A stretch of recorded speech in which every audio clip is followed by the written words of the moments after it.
disculpame. Repetimos fecha de estreno, 14 de septiembre, este jueves en salas. Más tarde vamos a compartir en los cines. Más tarde, hay que esperar un ratito. Luis Sartor, productor de la película, Valentina y Sandra, las verdaderas protagonistas de esta historia, Paula Sartor, que bueno, ya la han visto en otras películas, y Alberto Lecchi. ¿Quién quiere comenzar con las preguntas? Susana Salerno, ¿qué tal? Felicitaciones por la película.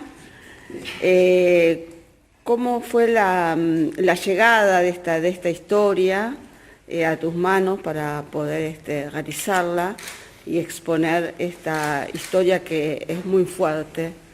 En realidad el libro de Sandra, Raza de Víboras, llega de la mano de Eliseo Subiela. Eliseo me llama un día y me dice: mira, vino una chica a verme que era monja, dejó los hábitos, fue abusada durante la adolescencia.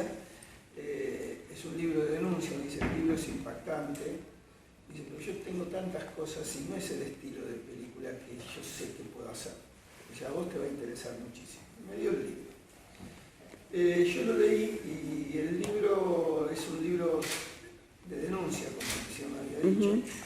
Entonces me parecía muy potente, pero no veía realmente una peli ahí en el sentido de que me preguntaba cómo salir de lo escabroso que podría tener el tema, ¿no? Es decir, cómo salir de eso. Yo decía, 90 minutos con esto, qué difícil.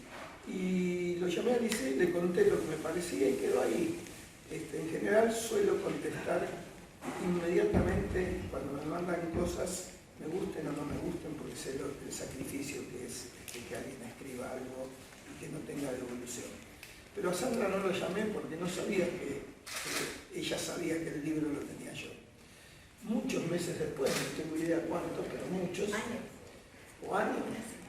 Bueno, suena mi celular y Sandra me dice, señor Lecchi, yo sé que usted leyó un libro que escribí, yo estoy esperando su devolución para una vergüenza total.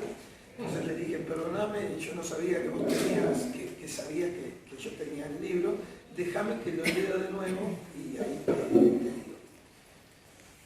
En ese interín me encuentro con una persona que gravitó en mi vida cinematográfica totalmente. Creo que todo lo que hice lo hice por él, el señor Sartor. Y le conté. Y Luis agarró y me dijo, llamala y vamos a verlas. Y la llamé y nos fuimos a verlas. Y las grabamos, bueno, y con una gran sorpresa. Cuando llegamos, Sandra no estaba sola, estaba Valentina. Y había una historia de amor maravilloso ahí atrás. Cuando contaban, todo lo que contaban en realidad era para hacer una serie, no una peli. Porque contaron historias impresionantes.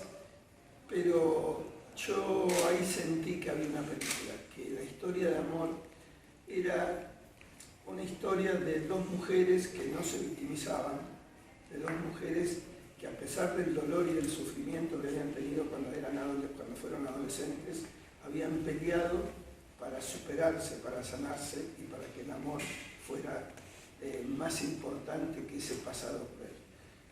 Entonces vinimos y Luis me dijo, es la película, hagamos la película. Y ahí me puse a escribir el guión con Daniel Romagnat y aquí estamos. Y quería saber cómo se sintieron ellas dos, tanto Viviana como Sandra, al ver hoy reflejada esta película hacia los espectadores. Estamos felices, tenemos la satisfacción de que la película muestra la realidad y de una forma tan bien cuidada, tan artística, tan bien lograda y tan fiel a lo que sucedió, que realmente el trabajo que hicieron fue espectacular. La construcción de los personajes con Paula, que tuvimos meses de charlas compartidas, que para mí fueron, primero volver a un pasado que era doloroso, pero compartimos llantos, compartimos emociones y la verdad que hiciste un trabajo espectacular. Hicieron todos, porque el ambiente que se respiró en el momento de la filmación que nosotras estuvimos participando en algunos momentos fue de mucho respeto, de mucha contención, de mucha camaradería y de un compromiso con contar la historia que la verdad que nos llena de orgullo. Fue espectacular. Yo siempre le digo a Valen que caímos en buenas manos, porque fue todo, vuelvo a decir, sin golpes bajos, sin morbosidad, mostraron nuestra historia, etapa de una vida que ya vivimos hace mucho tiempo y que bueno, y reconstruimos nuestra vida desde el amor, desde el compañerismo, desde la familiaridad, desde la contención de las personas que nos quieren. Y Caminemos Valentina es para nosotras como si nos hubieran dado el alta médica de un proceso de sanación, de sufrimiento. A mí cuando me llega este personaje y me entero de la historia, es un desafío muy grande porque al final es estar interpretando un personaje, una persona que existe en la vida real, pero tuve la suerte la suerte de haber estado acompañada por Valen en todo el proceso de composición de ese personaje y me agarré de sus vivencias, de sus emociones para transitar todo lo que iba pasando al personaje y también, como decía Valen, cuando hay un espacio tan cuidado y con tanto respeto que te rodea al momento de trabajar, también es más fácil poder hacer una historia que requiere compromiso, que es muy fuerte, así que al final creo que esa amorosidad en todo sentido y por el equipo, por Valen, por Sandra, hicieron que el personaje, aunque sea riesgoso, se disfrute mucho. Sandra, y bueno, después muchas horas de videollamada con ellas dos, que hicieron que conozcan mucho más su historia. Para mí, para Paula, para las actrices, nunca imaginamos cómo se vivía dentro de un convento. Eso para mí era cómo será, ¿no? Entonces el apoyo de Sandra y Valentina para que eso que se contaba fuera cierto, incluso que fue una idea de Luis, lo que pasa en los títulos finales, cinematográficamente quizás vos decís, ¿para qué ponen esto que ya no vi en la película? Pero sin embargo, es decir, ojo que todo esto es de verdad, no inventé, es una ficción, esto es verdad. Podría ser un documental, no, es ficción, pero es cierto. No sé, soy católica, no voy a la iglesia, entonces me llamaba Valen y decía, Valen, pero ¿cómo es que rezás? ¿Cómo te sacabas la pollera? O sea, preguntaba realmente, porque quería reflejar en el personaje esa verdad y por eso me nutrí mucho de todas las experiencias que me fue contando Valentina. Pobre, le escribía por todo, le preguntaba cada cosa, cómo hacía el movimiento, cómo hacía esto. Todo lo que estas instituciones hacen de las puertas para adentro y no dejan que nadie sepa, nosotras se las compartimos porque era lo que habíamos vivido. Sí, porque al final para componer un personaje uno necesita nutrirse de esa historia. Pero quiero agregar algo, desde el taller actual, las chicas que participaron, que hicieron sobre todo la parte de la Sandra adolescente, la Valen adolescente, las aspirantes, trabajaron con ella y con Valen Frione, ¿no? O sea, ellos hicieron el casting de esta chica. Y fue excelente la elección. Realmente una altura de trabajo y un compromiso de cada una de las chicas que fue espectacular. A mí cuando estábamos en el set, que pasaban las chicas que representaban a los aspirantes, a las postulantes, yo me quedaba así y tomaba la actitud que tomaba cuando estaba en el convento. Y después María me decía, no, son actrices, porque era como que... Era un déjà vu. Sí, tal cual, estaba muy bien hecho. A través de las redes hemos tenido contacto con chicas, novicias, aspirantes, postulantes de otras congregaciones, de otros países, Paraguay, Chile, Bolivia, que han padecido abusos. Lo que sucede, inclusive nos ha contactado en algún momento una religiosa que es formadora de formadores religiosos, es como capacitadora de los distintos maestros de novicios, de las distintas congregaciones, como para encarar esto desde su femineidad, porque ella dice, en la iglesia es como que es mucho más conocido y las mujeres es como que ha quedado relegado a un plano de silencio. Creo que tiene que ver con con la vergüenza, con la dificultad de probar el abuso, y bueno, y con que las mujeres dentro de la iglesia no forman parte de la jerarquía y no tienen un...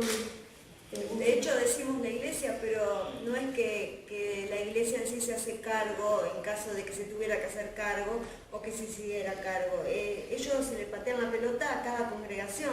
La madre general, que ustedes vieron también personificada en la peli, nos dijo a nosotras que iba a viajar a la ciudad donde estaba Viviana y que la iba a desplazar de la congregación. Y bueno, cuando llegó ella se había escapado, no estaba.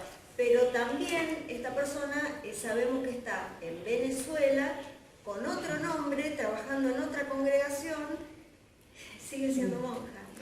O sea, quiero aclarar una cosita, digo, porque a ver, yo hice la película pensando en no hacer, y no creo y no quiero que sea así, una película en contra de la iglesia. Sí.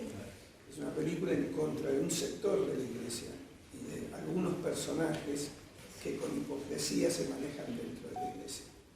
De hecho, hoy hay un arzobispo nuevo en Buenos Aires que es un tipo progresista que yo espero, aunque no soy un activo católico, de que cambie cosas. Y yo creo que la película se tiene que hacer fuerte en eso.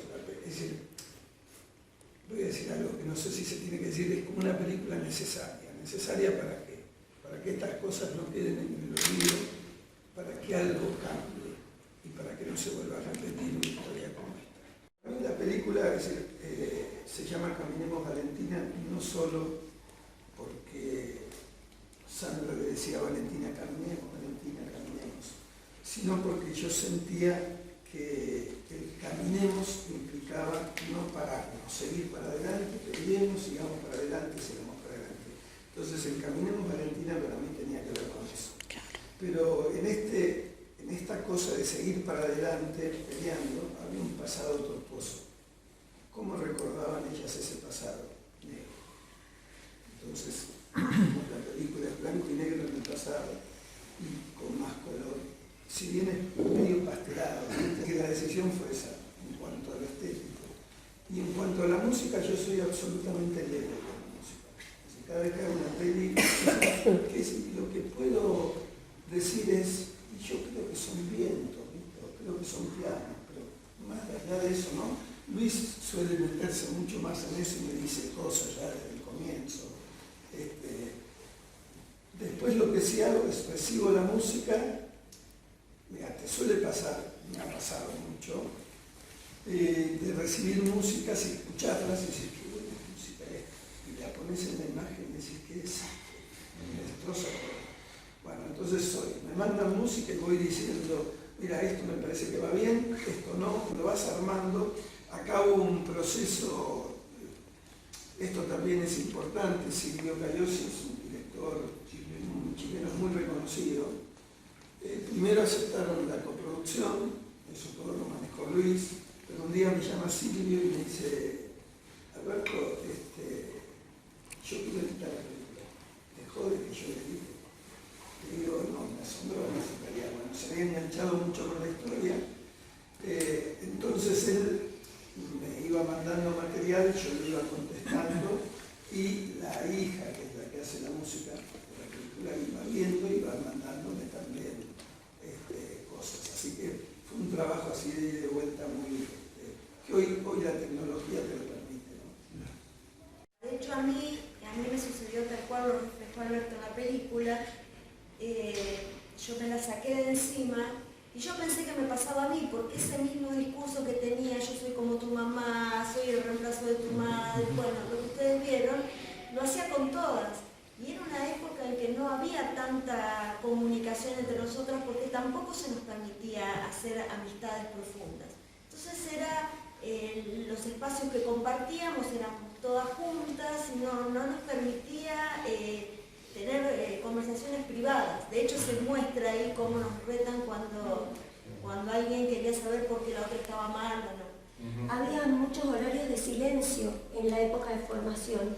Nos levantábamos muy temprano, íbamos a la capilla la mayoría íbamos a la escuela secundaria, porque estábamos terminando, después venía toda la etapa de limpiar la escuela y cuando tenías una charla o te veían con alguna más compartiendo algo, te llamaban a silencio y a partir de las, creo que 7:30 de la tarde, que terminábamos ya como la cena, era como el silencio riguroso hasta el día de la mañana.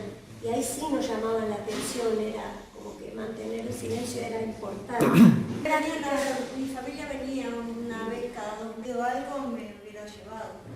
Lo que pasa es que yo pensaba, bueno, no es una etapa, hay tantas monjas buenas que queremos ser como ellas, esto ya va a pasar. Y de hecho, yo profesé y me llevaron a la luz, con monjas que eran muy copadas, muy buenas, eran buenas. Entonces uno trató de decir, bueno, fue una etapa de prueba, como te enseñaban, la voluntad de Dios, pero era otra época. Mi mamá ya tiene casi 90 años, leyó el libro, vio la película y todavía se lo apaciguo un poco. Le digo, no, mamá, no fue tan así, y lo que se ve. O sea, mi mamá no la pudo ver, ni quiere verla, le hace mucho mal, digamos, enfrentarse a esta realidad. Y bueno, y uno acepta que ella acompaña hasta donde puede. Claro. Sí, tiene que hacer su propio proceso ella también, ¿no? Es así. Era otra época, primero que no estaba el derecho de la mujer o el poder hablar o la conciencia de que estas cosas están totalmente mal y hay que denunciarlas como hay ahora. Y por otro lado no existía esta comunicación que nos da el celular, los mensajes, lo instantáneo de esto, ¿no? Yo, por ejemplo, que mis papás estaban radicados en Formosa, la que más me visitaba era mi abuela, pero mi familia muy poco, a lo mejor 2 veces al año, con mucha suerte, los veía. En el momento en que dejo los hábitos se entera de todo esto, sí. Percibían que había cosas que habían, o sea, al día de hoy por ahí hablo con mis hermanos y ellos se dan cuenta que había cosas que habían cambiado, como que había un quiebre, que algo, pero no llegaban a percibir y nos acompañan al 100%. Sí. Bueno, parece que cerramos. Sí, gracias.